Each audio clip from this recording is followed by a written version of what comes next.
মহাপ্রাচীর থেকে সামার প্যালেসের ঘাট, বেইজিংয়ের এক এক জায়গায় এক এক রকম গল্প। রোবট বানাচ্ছে কফি, মানুষ মেতেছে নাচে, এই শহরের চমক দৈনন্দিন জীবনেও। এই কয়েক মিনিটে আমার সঙ্গে বেইজিংয়ের সুন্দর জায়গাগুলো একটু ঘুরে দেখুন। শহরের পথে সামনে আসে সাবওয়ের প্রবেশপথ আর মানুষের চলার ব্যস্ততা। এই যাতায়াতের পথ শহরের দৈনন্দিন জীবনের একটা ছবি তুলে ধরে। সময়সূচির বোর্ড আর অপেক্ষার হলো গন্তব্যের আগে এখানেও কাটে সফরের কিছু সময়। এক জায়গা থেকে আরেক জায়গার পথে ধীরে ধীরে নতুন শহরকে চেনা হয়।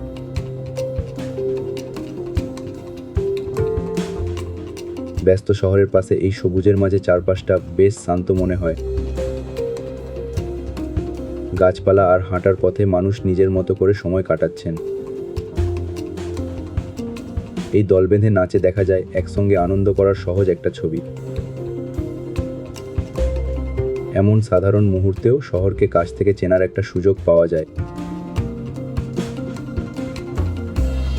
এবার এই কফি মেশিনের সামনে থামি, এখানেও দেখার মতো কিছু আছে। মেশিন নিজেই কফি তৈরি করছে, কাজের ধাপগুলো সামনে থেকে দেখা যাচ্ছে। কফির কাপের চেয়েও এখানে আমার কৌতূহল ছিল মেশিনের পুরো কাজটা নিয়ে। সামার প্যালেসের নৌকাঘাটে প্রথমেই নজর কাড়ে ছাদের বাঁক আর কারুকাজ। নৌকার মতো গড়ন, অথচ পাথরের স্থাপনা খিলানগুলো একটু খেয়াল করুন। ছাউনিওয়ালা নৌকা আর পাড়ের গাছপালা লেকের এই অংশটাকে বেশ শান্ত রেখেছে। রঙিন বারান্দা থেকে চোখ ফেরালেই সামনে খুলে যায় লেক আর গাছ ঘেরা পাড়।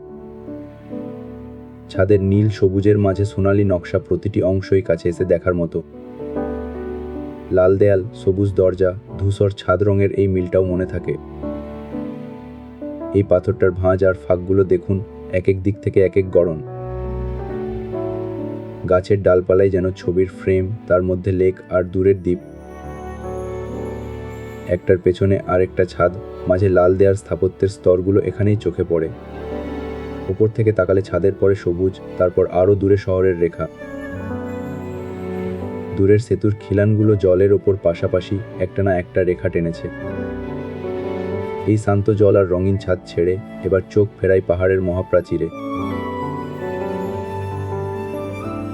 এবার বাদালিংয়ের গ্রেট ওয়াল পাহাড়ের চূড়া ধরে এঁকে বেঁকে চলে গেছে প্রাচীর। কাছের দেয়ালে পাথরের সারি, আর তার পেছনেই সবুজ পাহাড়ের ঢেউ। দূরের উঁচু জায়গাগুলোয় টাওয়ার, সেগুলোর মাঝে জুড়ে গেছে প্রাচীরের পথ। ঢাল বেয়ে কোথাও সোজা উঠে গেছে, কোথাও ঘুরে নেমেছে পথটা। খাঁজ কাটা দেয়াল আর পাথর বাঁধানো পথ কাছে এলে খুঁটিনাটিগুলো চোখে পড়ে।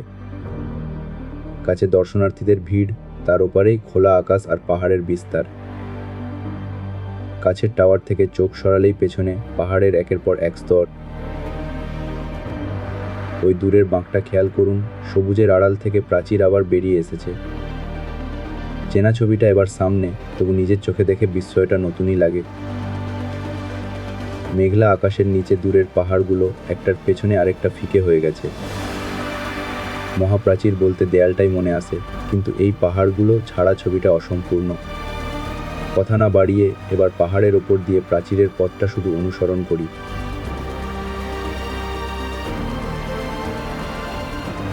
পাহাড় থেকে শহরে ফিরতেই চারপাশে কাচের উঁচু ভবন, ব্যস্ত রাস্তা।